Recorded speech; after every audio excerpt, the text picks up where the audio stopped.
Welcome to RBM creatives media. నేను మీ నక్షత్రం. మనతో పాటు మలజిగిరి కార్పొరేటర్ శ్రావణ్ గారు ఉన్నారు. చెప్పండి స్వామి గారు, ఈ రోజైతే ఎందుకని అసలు అమ్మవారి గుళ్ళ మీద దాడి జరుగుతుంది? గత 2 సంవత్సరాలుగా ఇంచుమించుగా మనం చూసుకున్నట్టయితే ఒక ప్లాన్డ్ యాక్టివిటీ తెలంగాణ రాష్ట్రంలో ముఖ్యంగా భాగ్యనగరం చుట్టూ పరిసర ప్రాంతాల్లో జరుగుతూ ఉంది.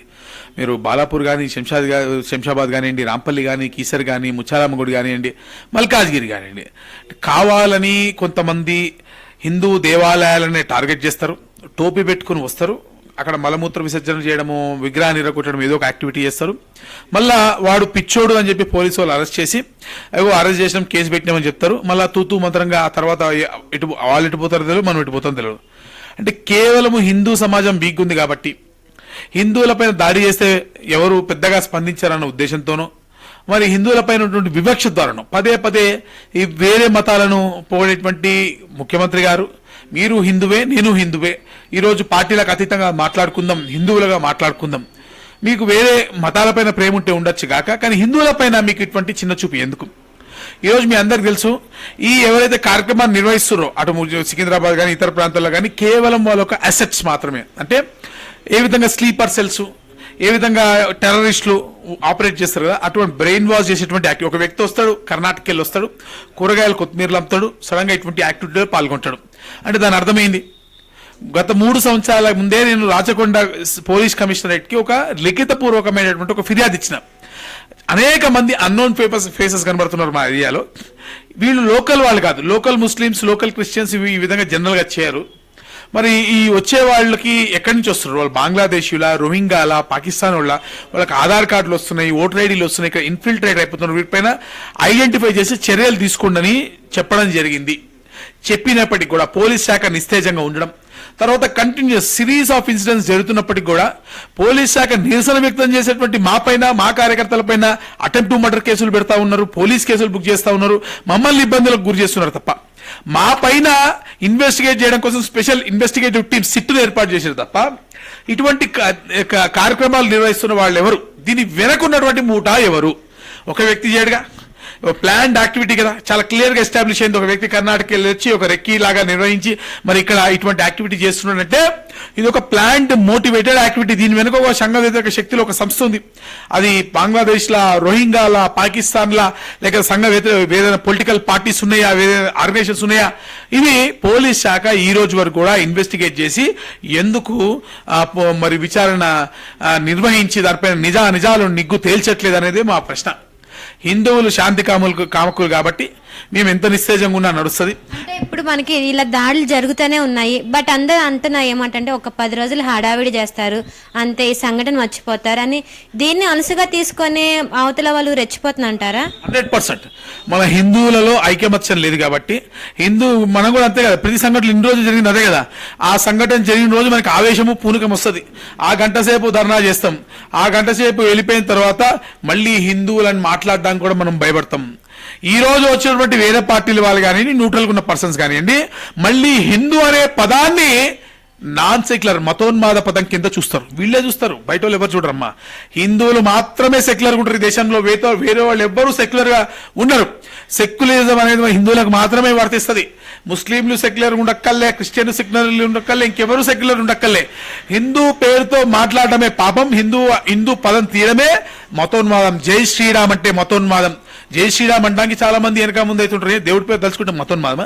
భారత్ మాతాకి జై అనడానికి వెనక ముందు అవుతుంటారు, ఎందుకు మతోన్మాదమా? వందే మాత్రం అనడానికి మాట్లాడుతూ భయపడుతున్నారు, ఎందుకు మతోన్మాదమా? అంటే ఇలా అలవాటు అయిపోయింది.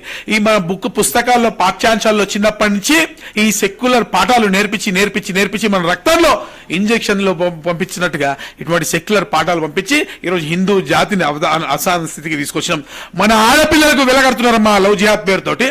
లవ్ జిహాద్ పేరుతో కులంలో ఉన్నటువంటి ప్రతి ఆడపిల్లకు ఒక్కొక్క రేటు కట్టి దాడులు చేస్తా ఉంటే, అనేక రకాలుగా హిందూ జాతిని విచ్ఛిన్నం చేసేటువంటి ప్రయత్నం చేస్తా ఉంటే ఈరోజు ఈ దేశంలో ఉన్నటువంటి అనేక సంస్థలు ఈ సోకాల్డ్ సెక్యులరిస్టులు నోరు మూసుకొని కళ్ళు వెళ్ళబెట్టి చూస్తా ఉన్నారు తప్ప ఏ రోజు నోరెత్తి మాట్లాడరు.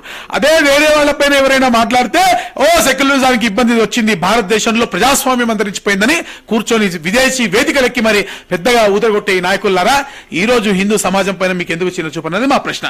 ఈ కాంగ్రెస్ ప్రభుత్వం వచ్చిన కాడి నుంచి వరుసగా కేవలం హిందూ దేవాలయం మీదే దాడులు జరుగుతున్నాయి. అంటే ప్రభుత్వం నిర్లక్ష్యం అంటారా? ఇప్పుడు మీరు చాలా క్లియర్ అర్థమైపోతలే, హిందూ దేవాలయాలపైనే దాడులు జరుగుతున్నాయి. పిచ్చోళ్ళే చేస్తారు, పిచ్చోళ్ళ గుంపే వస్తుంది, టోపీ పెట్టుకున్న పిచ్చోళ్ళే బాగిన గుంపుగా దొరుకుతున్నారు అర్థం. పోలీసులు వాళ్ళని ఏం చేయరు. దాడి జరిగిన ప్రతిసారి ఒక పిచ్చోడే దొరుకుతాడు, మతచిహ్నితం లేని వ్యక్తే దాడి చేశారని పోలీసులు చెప్తారు. మరి ఒక మతాన్ని పొగిడి ముఖ్యమంత్రి గారు ఊదర కొడుతున్నారు. హిందూ దేవాలయాన్ని అవమానపరిచే విధంగా మాట్లాడుతున్నారు. ముఖ్యమంత్రి గారు మీరు ఒక హిందూ, కాసేపు మీ పార్టీ మా పార్టీ మర్చిపోదాం, మనంతా హిందువులం, హిందూ జాతిని హిందూ సంస్కృతి సాంప్రదాయాలను మర్చిపోతే మీకు మనుగడ ఉండదు, నాకు మనుగడ ఉండదు. మీ ఇంట్లో కూడా మీకు వారసులు ఉంటారు, మా ఇంట్లో కూడా మాకు వారసులు ఉంటారు, పక్కింట్లో ఎవరింట్లో వాళ్ళకి వారసులు ఉంటారు. వీళ్ళే భవిష్యత్ తరాన్ని నడిపించేటోళ్ళు. ఈ హిందూ సమాజం భవిష్యత్ తరాలు బాగుండాలి అంటే ఈ రోజు సరైన చర్యలు తీసుకోవాలి. ఈరోజు హోంమంత్రిగా ఉన్న మీరు ఈరోజు పోలీస్ శాఖతో ఎందుకు ఒక సమావేశం నిర్వహించి హిందూ దేవాలయాలపై జరుగుతున్నటువంటి దాడులకు సూత్రధారులు ఎవరో ఎందుకు తేల్చలేని పరిస్థితిలో ఉన్నారు? పదే హిందువులకు వ్యతిరేకంగా ఎందుకు మాట్లాడుతూ ఉన్నారు? మీకు అవసరం అనుకుంటే కేంద్ర ప్రభుత్వ సహాయం కూడా తీసుకోవచ్చు కదా. ఇది రాజకీయాలకు అతీతంగా చేయాల్సిన పని కదా. రాజకీయాలకు అతీతంగా అందరం కలిసి కట్టుగా ఈ రోజు ఏ విధంగా అయితే అందరూ కలిసి వచ్చిరో అదే విధంగా అందరూ కలిసి చేయాల్సిన పని కదా. ఈ ఒక్క రోజు మనం సెక్యులర్ అయితే సరిపోయి, ఈ రోజు హిందువులం అయితే సరిపోతుందా? రేపటి నుంచి మనం సెక్యులర్ అయిపోతామా మళ్ళా కదా? కాబట్టి ఇట్లా కాదు. మనం సెక్యులరిజం అంటే అవతల వాళ్ళని గౌరవిస్తాం, మన మీద దాడి చేస్తే మాత్రం మూర్ఖం. మన మతాన్ని మనం గౌరవించుకోవాలి, మన సంస్కృతి సాంప్రదాయాలను మనం కాపాడుకోవాలి. అవతల వాళ్ళు మనపైన దాడి చేస్తే దాన్ని తిప్పి కొట్టాలి, ఖచ్చితంగా వాళ్ళని గౌరవించాలి, వాళ్ళు చేసే దాడులను మాత్రం వ్యతిరేకించాలన్నదే సెక్యులరిజం 100%. అంటే మన కేంద్ర ప్రభుత్వం ఏదైతే ఉందో ఈ సింధూరం అని చెప్పని ఆడపిల్లల మీద ముందే ఇట్లా చేశారు. ఇక్కడ చూసుకుంటే కేవలం అమ్మవారి దేవాలయం మీదే దాడులు జరుగుతున్నాయి. అంటే ఇక్కడ ఆడపిల్లలను కూడా కించపరిచినట్టే కదా.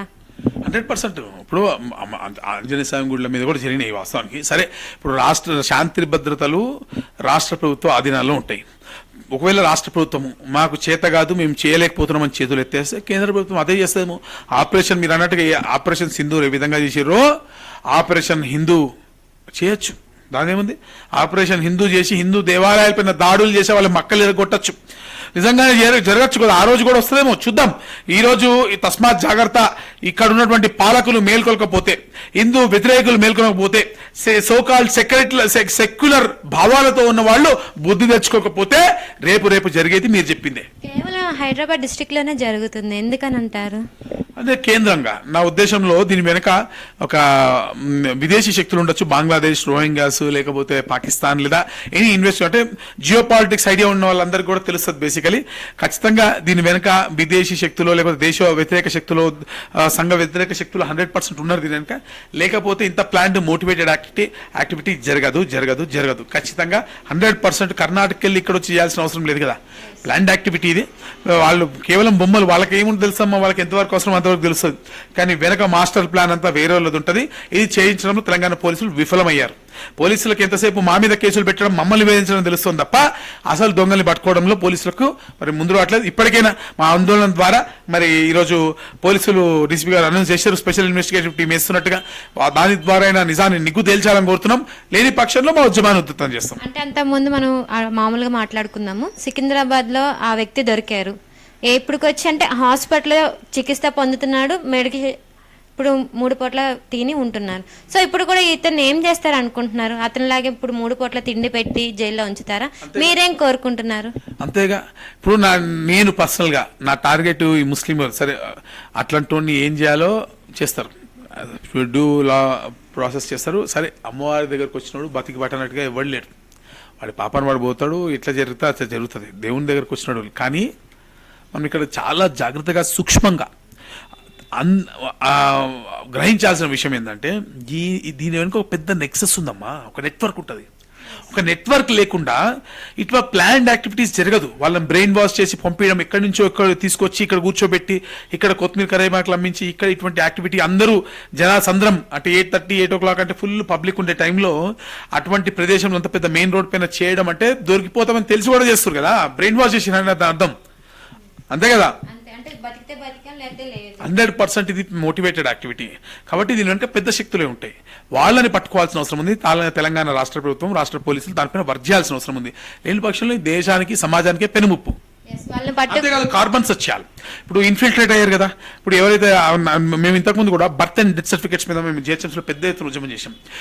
నకిలీ బర్త్ సర్టిఫికేట్లు, నకిలీ డెత్ సర్టిఫికేట్లు, నకిలీ పాస్పోర్ట్లు ఇవన్నీ కూడా టెర్రరిస్టులకు ఊతంగా మారుతున్నాయని చెప్తే నిమ్మకు నీరెత్తినట్టుంది ఈ రాష్ట్ర ప్రభుత్వం, సరిగ్గా పట్టించుకోవట్లేదు. మరి దానికి దీనికి అన్ని లింక్స్ ఉంటాయి, ఇవన్నీ డాట్స్ కనెక్ట్ చేసుకోవాల్సిన పరిస్థితులు ఉంటాయి. పోలీస్ డిపార్ట్మెంట్లో యాక్చువల్లీ ఇవన్నీ డాట్స్ కనెక్ట్ చేసుకుని వాళ్ళకి అన్ని తెలుసేమో, తెలియదని అనుకోకండి మీరు. పోలీస్ డిపార్ట్మెంట్ అమాయకులేం కాదు, అన్ని తెలుసు. మరి ఒత్తిడి వల్ల ఇంకో వేరే కారణాల వల్ల వాళ్ళు సరైన చర్యలు తీసుకోవట్లేదు, తీసుకోవాలని కోరుతున్నాం. Thank you sir.